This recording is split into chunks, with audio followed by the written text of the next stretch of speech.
Naam, Bwana Yesu asifiwe. Mpendwa mtazamaji, ni kukaribishe sana katika kipindi hiki mahususi cha Roho Mtakatifu. Hiki ni kipindi cha pekee sana kwa sababu kinatufundisha juu ya Roho Mtakatifu. Na kama kuna wakati ambao dunia na kanisa linahitaji Roho Mtakatifu ni sasa. Kwa hivyo ni muhimu sana tukamfahamu Roho Mtakatifu jinsi alivyofunuliwa, kwa sababu tutakavyofahamu jinsi alivyofunuliwa tutakuwa rahisi kwetu kumruhusu atende kazi ndani yetu, kutubadilisha, kutuandaa kwa ajili ya yale yanayojia ulimwengu, lakini zaidi kutuandaa kwa ajili ya uzima wa milele. Hivyo nikukaribishe sana katika kipindi hiki cha pekee, na niombe fungua moyo wako uweze kumkaribisha Yesu ndani ya moyo wako, ili Roho Mtakatifu aweze kutenda na kubadilisha moyo wako na moyo wangu, akituandaa kwa ajili ya uzima wa milele. Mimi ninayeongea nawe ninaitwa mchungaji Godliven Maximilian Ngesi, na kabla hatujaanza basi nikukaribishe tuweze kuomba. Baba yetu na Mungu wetu mwema uishie juu mbinguni, tunakushukuru sana kwa kutupatia nafasi nyingine tena ya kuweza kujifunza siku hii ya leo. Tunajiweka mikononi mwako tukiomba Roho wako Mtakatifu aweze kutufundisha, ili yale yote ambayo tunajifunza hapa yakatusaidie na kutuandaa kwa ajili ya uzima wa milele. Neema yako yatosha, kwa kuwa tunaomba kupitia jina la Yesu Mwokozi wetu. Amen. Karibu sana katika kipindi hiki cha Roho Mtakatifu. Juma lililopita tulianza kuangalia jinsi ambavyo maandiko matakatifu yamemfunua Roho Mtakatifu. Na tuligundua kwamba Roho Mtakatifu amefunuliwa katika namna kubwa tatu. Namna ya kwanza ni kwa kumtaja moja kwa moja. Namna ya pili ni kwa kufunuliwa kwake akitenda kazi akiwa nyuma ya pazia, kwa maana hajatajwa wala hajaonyeshwa kwa ishara yoyote, lakini utendaji wake unaonekana. Lakini namna ya tatu, Biblia inamfunua Roho Mtakatifu katika ishara mbalimbali. Na leo tunaanza kujifunza kipengele hiki cha tatu, ufunuo wa Roho Mtakatifu kwa ishara mbalimbali. Na ishara ya leo ambayo tunaanza nayo ni ishara ya upepo. Hii ni moja kati ya ishara muhimu sana ambayo imefunuliwa kuhusu Roho Mtakatifu. Kabla hatujaanza yote, zingatia jambo hili. Ishara hizi ambazo zimefunuliwa katika Biblia zimekusudiwa kutufundisha juu ya Roho Mtakatifu ni nani, asili yake ni ipi. Lakini jambo la pili, zimekusudiwa kutufundisha juu ya utendaji wa Roho Mtakatifu. Kwa hiyo ukisikia ishara ya upepo ambayo tutajifunza siku ya leo, ukisikia ishara ya moto, ishara ya maji, ishara ya njiwa ambayo inaongelea kuhusu Roho Mtakatifu, kila ishara imekusudiwa kufundisha mambo haya mawili.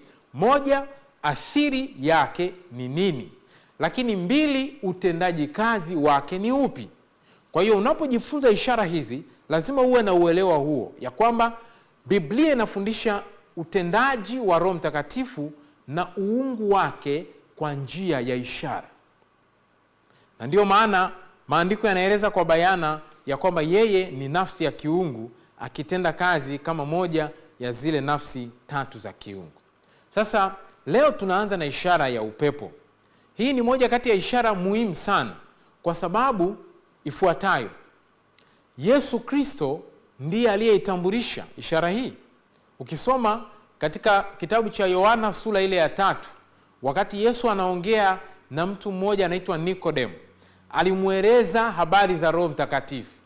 Alimweleza habari ya asili ya Roho Mtakatifu. Alimweleza habari ya utendaji wa Roho Mtakatifu, lakini alitumia ishara. Yesu aliweka bayana kabisa ya kwamba Roho Mtakatifu amefunuliwa katika ishara ya upepo. Kwa hiyo ni muhimu kufahamu juu ya utendaji wa Roho Mtakatifu, hasa alivyofunuliwa katika ishara ya upepo. Unajua mpendwa mtazamaji, hakuna neno tunaloweza kuongea, hakuna jambo tunaloweza kufanya tusihisi upepo. Upepo upo kila mahali. Upepo unaonekana jinsi unavyotenda kazi. Tunaona utendaji kazi wake, ila hatuoni upepo wenyewe. Na jinsi hiyo hiyo maandiko yanatumia nguvu hiyo ya asili. Maandiko yanatumia upepo kutuonyesha utendaji wa Roho Mtakatifu.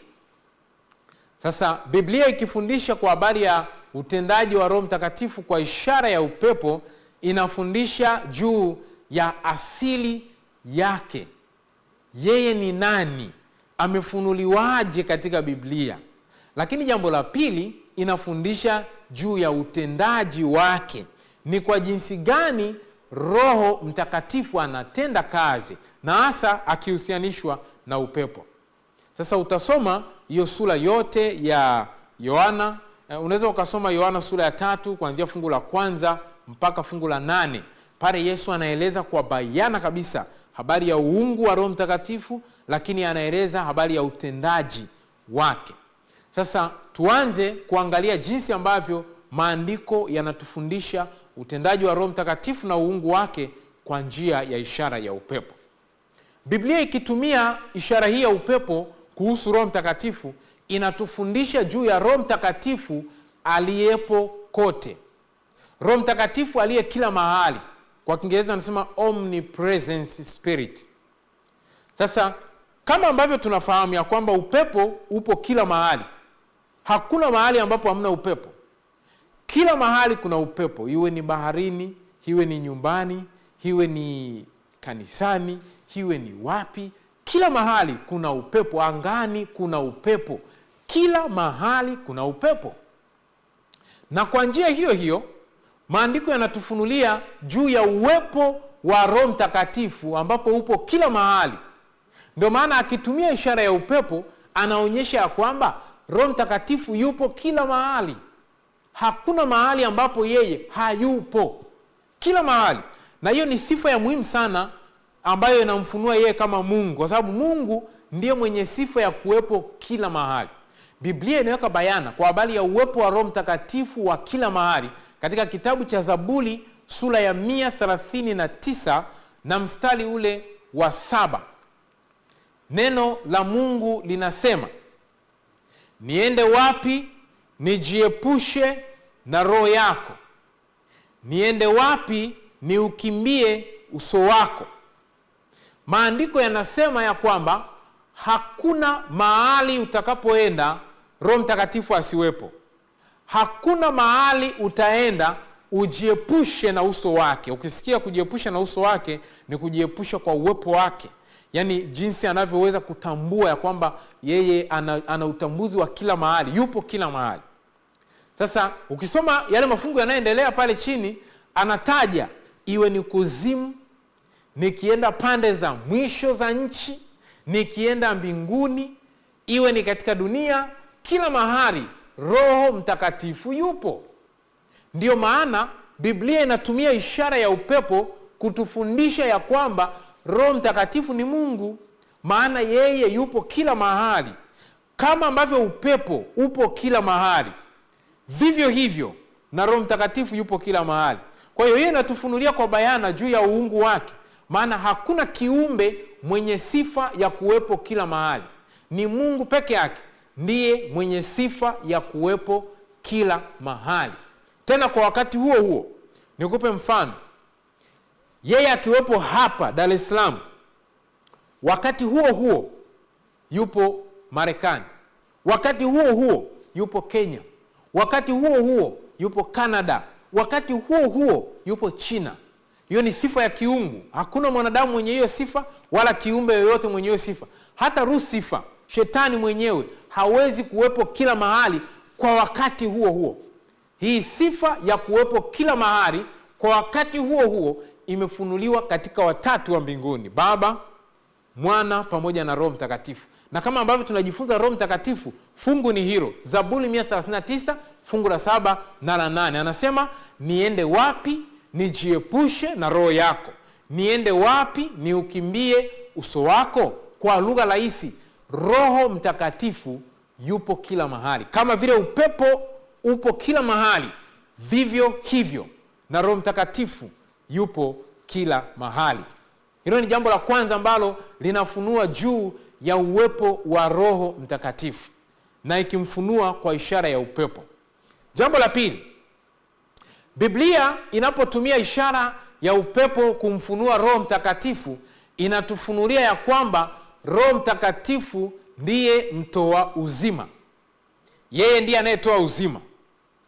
Sasa kama ambavyo upepo ni chanzo cha uzima, upepo, unajua upepo unatupatia hewa safi, na tunapopata hewa safi tunaendeleza uhai ambao Mungu ametupatia ndani yetu. Hewa ni moja kati ya vitu vya maana sana na vya muhimu sana katika mwanadamu. Unapokosa hewa, ndani ya dakika chache sana utakufa. Kwa nini? Kwa sababu hewa ni ya muhimu. Upepo unafanya kazi ya kutupatia hewa. Ukiona mtu amefaint au mtu amezimia, utasikia wanasema, "Jamani, mpelekeni kwenye hewa. Mpelekeni mahali kuna hewa." Wanaanza kumpepea. Nasema, "Haya, msimzunguke. Sogeeni mbali." Wanapepea ili ile hewa, upepo uweze kumpuliza vizuri, aweze kupata uhai uweze kurejea vizuri. Kwa hiyo maandiko yanapomfunua Roho Mtakatifu kwa ishara ya upepo, yanatufunulia kwamba kama vile upepo ulivyo na kazi ya kutoa hewa safi na kufanya uhai uendelee katika maisha yetu sisi viumbe wanadamu pamoja na viumbe wengine, vivyo hivyo ndivyo ulivyo utendaji wa Roho Mtakatifu. Roho Mtakatifu ndiye anayetoa uhai, ndiye anayetupatia pumzi, ndiye anayetufanya uhai uendelee sisi viumbe wake pamoja na wanadamu kwa ujumla na viumbe vingine vyote ambavyo Mungu ameviumba hapa duniani. Biblia inaweka bayana kwamba yeye ndiye Roho mtoa uzima. Ukisoma Warumi sura ya 8 mstari wa 2, anatajwa ni Roho wa uzima. Na kama Roho wa uzima, anatupatia uzima, anatupatia uhai, anatupatia maisha. Kwa hiyo Roho Mtakatifu ni wa muhimu sana katika maisha yetu. Na hii sifa ya kuwa uzima imefunuliwa kwa Baba na hata kwa Mwana pia. Yohana sura ya 5 mstari wa 26, Biblia inasema, "Maana kama vile Baba alivyo na uzima nafsini mwake, vivyo hivyo alimpa na Mwana kuwa na uzima nafsini mwake." Sasa Biblia inasema Baba ana uzima nafsini mwake na Mwana pia ana uzima nafsini mwake. Vivyo hivyo Warumi 8 fungu la 2, anapotajwa kama Roho wa uzima, Roho Mtakatifu ana uzima nafsini mwake. Maana yake ni nini? Uzima katika nafsi hizi tatu ni halisi. Uzima katika nafsi hizi tatu si wa kuazimwa, kwa maana kwamba Baba, Mwana na Roho Mtakatifu wanaishi kwa uzima au kwa uhai ulio ndani yao. Hawategemei kitu kingine chochote ili kuendeleza uhai, ili wawepo. Wanaishi kwa uhai, wanaishi kwa uzima ulio katika ndani yao. Kwa Kiingereza wanasema self-existent one.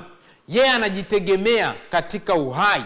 Mungu ndiye mwenye hii sifa peke yake, anajitegemea katika kuwa na uzima. Na kwa sababu yeye ndiye uzima, si tu ana uzima, yeye ni uzima. Anatoa uzima na kuwabariki viumbe wake.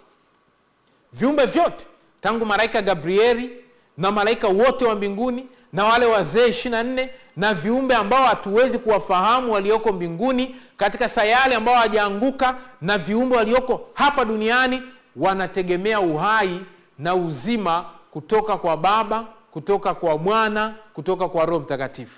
Sasa tunapataje uzima kutoka kwa nafsi hizi tatu? Mtendaji katika utatu ambaye yeye sasa ndiye mwenye hilo jukumu la kutoa uhai kwetu sisi ni Roho Mtakatifu, kwa sababu tunajifunza Roho Mtakatifu kama mtendaji. Ndio maana Biblia inamfunua ya kwamba kama vile upepo ulivyo na kazi ya kutoa uhai, kutoa uzima, vivyo hivyo Roho Mtakatifu analo jukumu la kutoa uhai, la kutoa uzima katika viumbe ambao Mungu amewaumba. Na ndio maana anafunuliwa katika Ayubu 33 mstari wa 4, neno la Mungu linasema, "Roho ya Mungu imeniumba na pumzi ya Mwenyezi unipa uhai." Sasa sikiliza, fungu hili limetajwa juu ya Roho Mtakatifu kama mtoaji uzima. Hapo ametajwa pumzi ya Mungu, ndiyo Roho ya Mungu. Huo ni uandishi wa Kiebrania. Kile kilichoelezewa mstari wa kwanza kinafafanuliwa vizuri katika mstari wa chini yake. Kwa hiyo Roho ya Mungu hapo ndiyo pumzi ya Mwenyezi. Ukisikia pumzi ya Mungu au pumzi ya Mwenyezi, Ruach Elohim, ni Roho Mtakatifu. Ndio maana hata wakati wa Mwanzo sura ya 1 mstari wa 2 anasema Roho ya Mungu ikatulia juu ya uso wa vilindi vya maji. Ile ni Ruach Elohim, ni pumzi ya Mungu. ni Roho Mtakatifu ambaye yupo katika utendaji, yupo katika kuumba. Anasema akatulia juu ya uso wa vilindi vya maji. Kwa hiyo Biblia inamtaja Roho Mtakatifu ni mpaji wa uzima. Kama vile upepo unavyotoa uhai, unatoa hewa safi na kuhakikisha uhai uweze kuendelea, vivyo hivyo Roho Mtakatifu ndiye anayetoa uhai, ndiye anayefanya viumbe waendelee kuishi, ndiye anayefanya, ndiye anayetegemeza viumbe waweze kuendelea kuishi katika dunia hii. Maandiko yanataja vizuri pia katika Zaburi sura ya 104 mstari wa 30. Neno la Mungu linasema hivi: waipeleka roho yako wanaumbwa, nawe waufanya upya uso wa nchi. Kwa hiyo ni kwa njia ya Roho wa Mungu ndipo nchi inafanywa kuwa upya. Yaani akipeleka roho yake, nchi inafanywa kuwa upya. Ukisoma fungu lingine la Ayubu anasema akijikusanyia roho yake, wenye pumzi wote wataangamia. Kwa lugha rahisi, bila Roho Mtakatifu tutaangamia.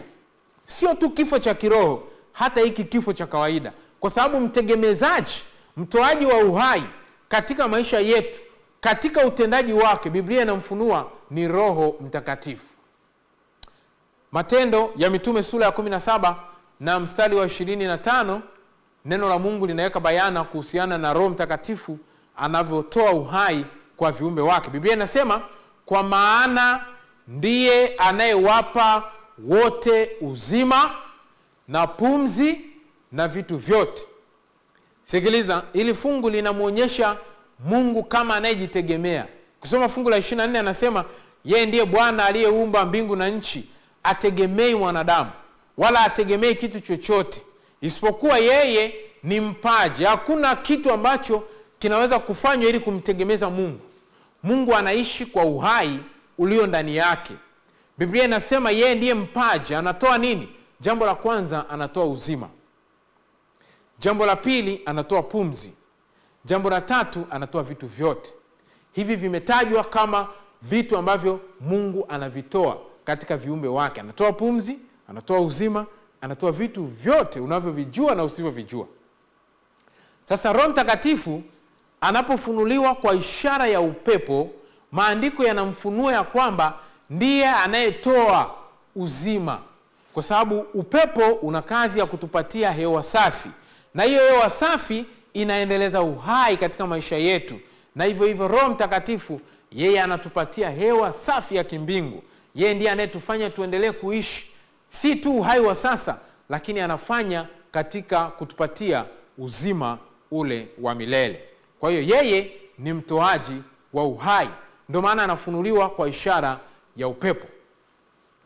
Jambo la tatu, Roho Mtakatifu anavyofunuliwa kwa ishara ya upepo, maandiko yanatufunulia kwamba Roho Mtakatifu hutenda kazi mahali pote. Hakuna mahali ambapo Roho Mtakatifu hatendi kazi. Sasa sikiliza, Wakristo wengi wanamwekea mipaka Roho Mtakatifu. Wanamwekeaje mipaka? Wengi wanadhani ya kwamba utendaji wa Roho Mtakatifu uko limited katika jamii ya waumini peke yake, jambo ambalo sio kweli. Maandiko yanatufunulia ya kwamba Roho Mtakatifu anatenda kazi katika dunia hii. Kama nilivyokutambulishia katika kipindi kilichopita, maeneo matatu ya muhimu ambapo Roho Mtakatifu anatenda kazi. Moja ni katika ulimwengu wote, maana yeye ni mtegemezaji, sustainer. Yeye anautegemeza ulimwengu wote. Lakini eneo la pili ni katika kanisa lake, kanisa la Kikristo. Na jambo la tatu ni katika maisha ya kila mtu aliyempokea Yesu kama mwokozi wa maisha yake. Kwa hivyo Roho Mtakatifu utendaji wake hauko limited, haujazuiliwa tu kwa jamii ya waumini. Roho Mtakatifu anatenda kazi mahali popote. Roho Mtakatifu anatenda kazi kwa mtu yeyote. Wewe unaweza ukamuita ni mpagani, unaweza kuona ni mtu ambaye anaabudu mizimu, lakini Roho Mtakatifu anatenda kazi kwa yeyote amtakaye. Ndio maana anafunuliwa kwa ishara ya upepo. Upepo hautendi kazi kwa watu wanaomwamini Yesu tu peke yake. Upepo unatenda kazi kwa watu wote wanaomwamini Yesu na wasiomwamini, wanaoabudu mizimu wote. Kila dini, kila watu upepo unawatendea kazi kote. Vivyo hivyo hata Roho Mtakatifu, utendaji wake ni kwa watu wote.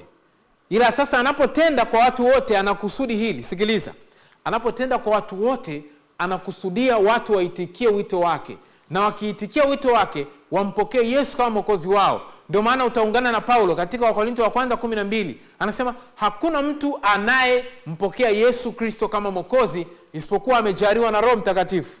Kwa akishampokea Yesu Kristo ni matokeo ya muda mrefu ya utendaji wa Roho Mtakatifu asioonekana katika moyo wake. Ndio maana utendaji wake haujawekewa mipaka. Usimwekee mipaka Roho Mtakatifu. Wengine wanadhani ya kwamba Roho Mtakatifu anatenda kazi ndani tu ya kanisa, kwamba wakiingia kwenye jengo fulani labda la ibada, wakafika hapo wanaomba, kwamba Roho Mtakatifu yuko hapo anatenda kazi. Sijakataa kwamba hayupo, uwepo wake upo, lakini wengi uelewa wao ni kwamba yuko tu ndani ya jengo hilo, kwamba wakisha toka hakuna Roho Mtakatifu. Biblia inatuonyesha kama vile ulivyo utendaji wa upepo ambao unapenya kila mahali, vivyo hivyo Roho Mtakatifu anatenda kazi mahali popote, azuiliwi na yoyote, na kazi yake haina mipaka. Yohana sura ya 3 mstari wa 8, neno la Mungu linasema, upepo huvuma upendako na sauti yake waisikia. Sikiliza hilo neno, huvuma upendako na sauti yake waisikia, lakini hujui unakotoka wala unakokwenda. Kadhalika na hali yake kila mtu aliyezaliwa na Roho. Zingatia sana hiyo neno, upepo huvuma upendako. Sasa wewe weka tu hapo, Roho Mtakatifu hutenda kazi apendako. Anafanya kazi anapopenda mahali popote, na hiyo inatufunulia kwamba yeye ni Mungu. Maana kwanza hakuna anayemuelekeza kwamba sasa utatenda kazi kwa mtu huyu au utende kazi katika kundi hili. Roho Mtakatifu anatenda kazi popote apendapo. Iwe ni kwa wapagani anatenda kazi, iwe ni kwa Wakristo anatenda kazi, akiwa na kusudi lake la kiungu, kuwafanya watu wamwamini Yesu. Kwa hiyo utendaji wake wote ni kuwaongoza watu wamwamini Yesu kama mwokozi wao. Mwandishi Ellen G. White katika kitabu cha Tumaini la Vizazi Vyote ukurasa wa 149 ameandika, wakati ambapo upepo wenyewe hauonekani hufanya vitu vionekane na kusikika, hivyo hivyo na kazi ya Roho Mtakatifu itajidhihirisha kwa matendo bora kwa mtu anayesukumwa naye. Kwa hiyo hapo anafunua ya kwamba Roho Mtakatifu atatenda kazi kwa yoyote amtakaye. Anaendelea kusema hivi, Roho wa Mungu anapotawala moyoni anabadilisha maisha, mawazo maovu huachwa, matendo ya dhambi hukanushwa, upendo, unyenyekevu, amani huja badala ya hasira, wivu na mashindano, furaha huja badala ya huzuni, na sura huakisi nuru ya mbinguni. Kwa hiyo Roho Mtakatifu anapotenda popote apendapo, matokeo ndiyo hayo. Unaweza kuwa ni Mkristo, unaweza kuwa ni mchungaji, lakini hujaruhusu Roho Mtakatifu atende kazi katika moyo wako. Ndio maana moyo utajaa chuki, moyo utajaa mashindano, moyo utajaa upinzani kila namna kama ambavyo umeelezwa hapo. Lakini unaporuhusu Roho Mtakatifu atende kazi ndani yako, anasema moyo utakuwa wenye furaha, utakuwa wenye amani, utakuwa ni moyo wenye kumtukuza Mungu. Ndio utaungana na Mtume Paulo alipoandika kuhusu tunda la Roho katika Wagalatia 5 mstari ule wa 22. Kwa hiyo Biblia inapomfunua Roho Mtakatifu kwa ishara ya upepo, huonyesha jinsi anavyotenda kazi kwa yeyote ampendaye. Karibu katika juma lijalo tutaendelea na kipengele hiki cha ishara ya upepo, jinsi ambavyo maandiko yanavyomfunua Roho Mtakatifu kwa ishara ya upepo. Ni kwa jinsi gani maandiko yanamfunua Roho Mtakatifu katika utendaji wake, hasa akifunua kwa ishara hii ya upepo. Leo tumeangalia vipengele hivyo vitatu. Roho Mtakatifu ndiye mtoa uzima. Roho Mtakatifu yupo kila mahali. Roho Mtakatifu anatenda kazi popote apendapo. Mungu atubariki kwa jina la Yesu Mwokozi wetu. Amen. Tuombe tunapohitimisha kipindi chetu. Baba yetu mwema na Mungu mtakatifu, tunakushukuru sana kwa ajili ya kipindi cha siku hii ya leo. Leo tumeanza kuangalia ishara ya upepo ambayo inamfunua Roho Mtakatifu. Tusaidie tena Juma lijalo tunapoendelea kuangalia ishara hiyo ya upepo, neema yako ikazidi kuwa pamoja nasi. Mbariki mtazamaji, nami pia mwasilishaji, na sote kwa pamoja tuandaliwe kwa ajili ya uzima wa milele. Tunajikabidhi mikononi mwako tukiomba kupitia jina la Yesu Mwokozi wetu. Amen. Ikiwa una comment yoyote, una swali, una hoja, tuma katika namba ambayo imepita katika screen yako, na Mungu akubariki sana.